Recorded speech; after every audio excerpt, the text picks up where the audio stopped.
If a patient feels bad enough that they come into our emergency room, crawl up on a gurney and put themselves at our mercy because they feel that bad, that we owe it to them to make them prove why they don't have sepsis instead of why they do.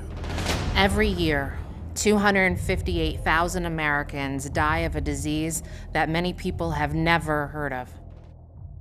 Back in August 2014, I was working at the Choctaw Library. I love people and I love books. And it was after I got home, I started to feel sick. I thought maybe it's the flu. But when I woke up the next morning, I realized I felt a lot worse. She continued to have fever and chills, a very sore throat. She also was very agitated and couldn't fall asleep. I had never felt that achy before, and I made the comment to him, I said, I feel like I got run over by a Mack truck. And Jay suggested, you don't get sick, I'm kind of concerned. Let's go to the emergency room and get you checked out. And when we were seen by the doctor, he decided that it must be a virus. The doctor told us it'll probably get worse before it gets better, and he prescribed some cough syrup with codeine. The symptoms of sepsis mimic quite a few other illnesses, such as the flu. When you come to seek help, frequently the patients are sent away and said, it's a viral illness, or give it 24 hours, or come back in 2 days and if you don't feel better. Unfortunately, with sepsis, it progresses very quickly, and 48 hours is too long to seek treatment. We came home and I took the medication and I still couldn't sleep. I just kind of laid around all day again.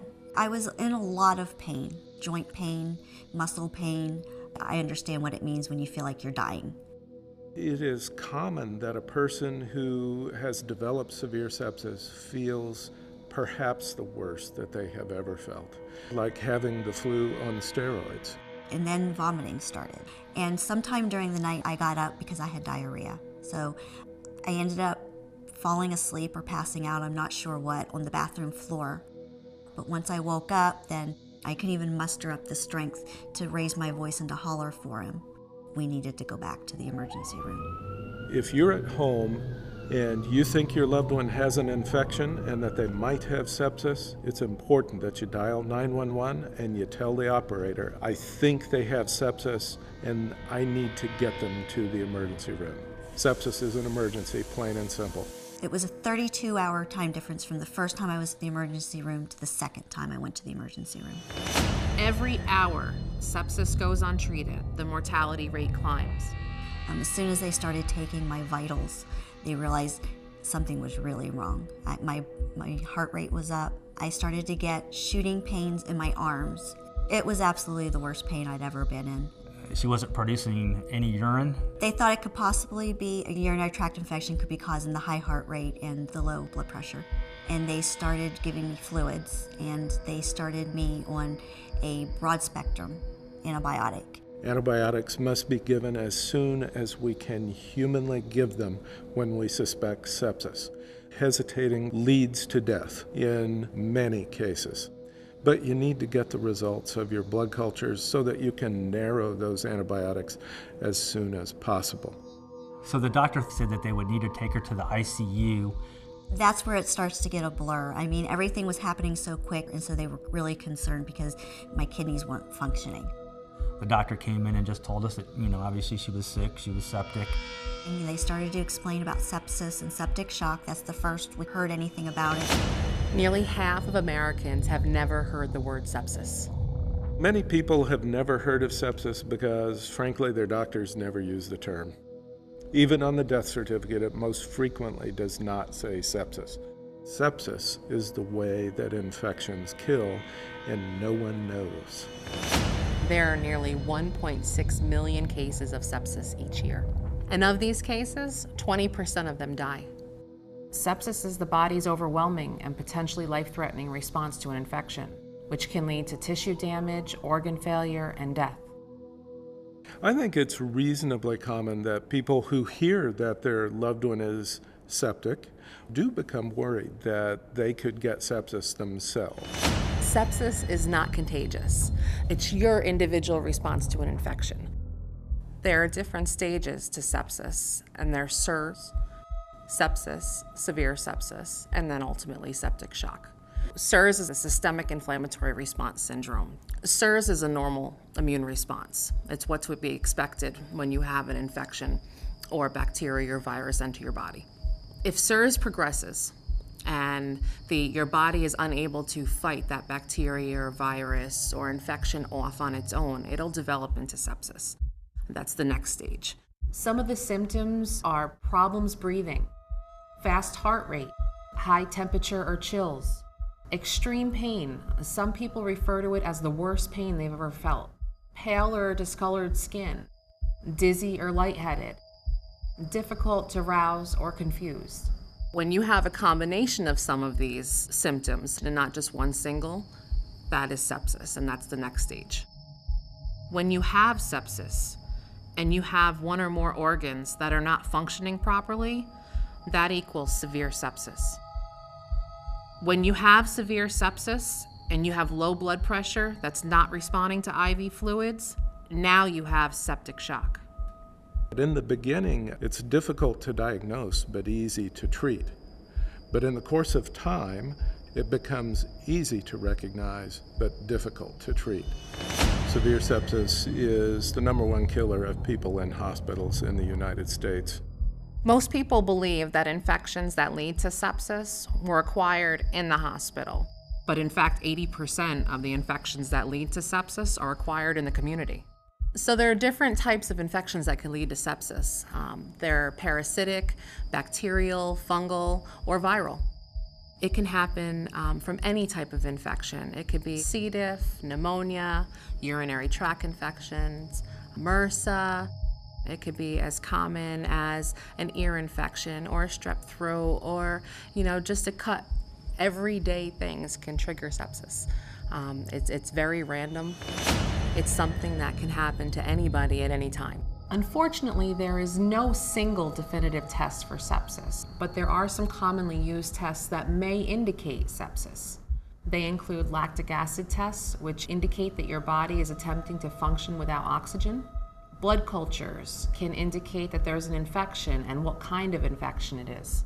Procalcitonin or PCT tests measure PCT hormone levels. Elevated levels of PCT may indicate a bacterial infection along with an extreme overreaction of the immune system. Those most vulnerable to sepsis are the very young, the very old, and those with chronic conditions. There are some chronic diseases that make people more vulnerable to developing sepsis. The most common are COPD and diabetes, but there are others such as multiple sclerosis, HIV, cirrhosis, and cancer. When I started researching sepsis, septic shock, and all the things associated with it, and it came to my realization that my wife was in an all-out war on sepsis. She was fighting for her life, but no one mentioned the fact that there was a very good chance my wife would be passing in the next 24 to 48 hours or anything like that. I never realized then that she was probably not going to make it. Sepsis kills a person every 2 minutes in the United States. Sometime that night, things got really worse, and I needed to be put on a ventilator. Her lungs were failing, her blood pressure was dropping, they were putting her on vasopressors, her limbs, hands and feet were turning a gray, bluish gray, which is the first signs of tissue death. In septic shock cases, we have to give vasopressor agents, which are drugs that constrict the blood vessels just to keep the blood pressure up, but that constriction also results in reduced blood flow to organs and tissues that need oxygen in order to survive. So the combination of capillary clotting and vasopressor often results in death of fingers, toes, tips of noses, ears, so that those need to be amputated in order for the patient to survive. It's almost surreal at times because, again, she's not like a cancer patient that had months or even years. We had minutes and hours, and she deteriorated so rapidly, and that's what people need to understand is how quickly you can go from healthy to on your deathbed.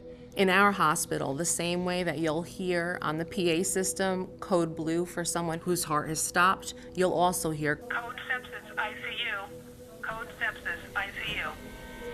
Getting the blood cultures drawn and antibiotics into patients within an hour is not common, but we found it to be extremely effective in helping our patients, and we've reduced our mortality rates from sepsis by 50%.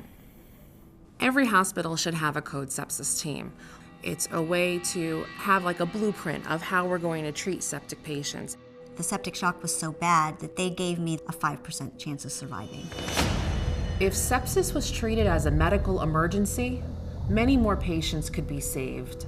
Upwards of 200,000 patients per year here in the U.S.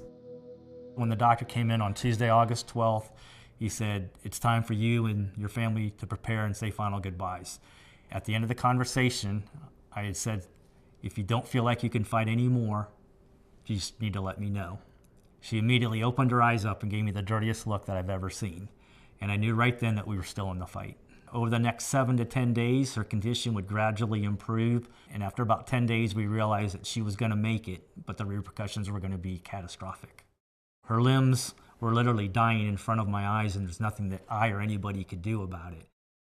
At that point, I understood and I knew that they were going to need to be amputated. I more or less just wanted to get it over with.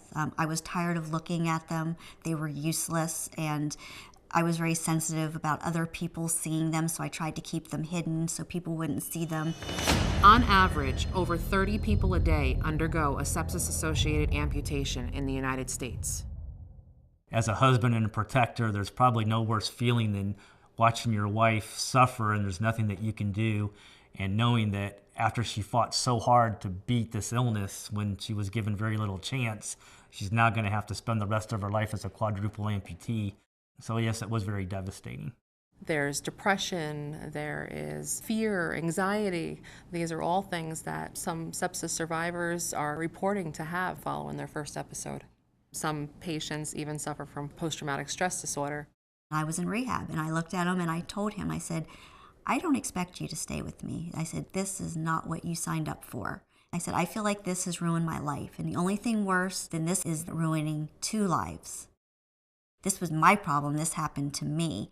And he was like, "No, this happened to us. It's us." He's like, I'm not going anywhere." So that was a huge burden off of me. He's really been my rock.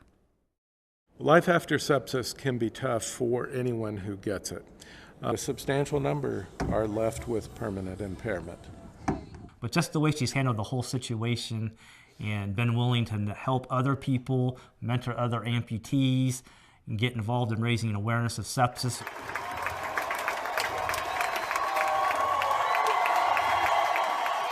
It's important to me that people understand sepsis. I don't want my wife to have lost her hands and feet in vain. You need to know the symptoms and know what to do right away. It can spread so quickly. You've got to advocate for your care and for the care of your loved ones, because that can make all the difference.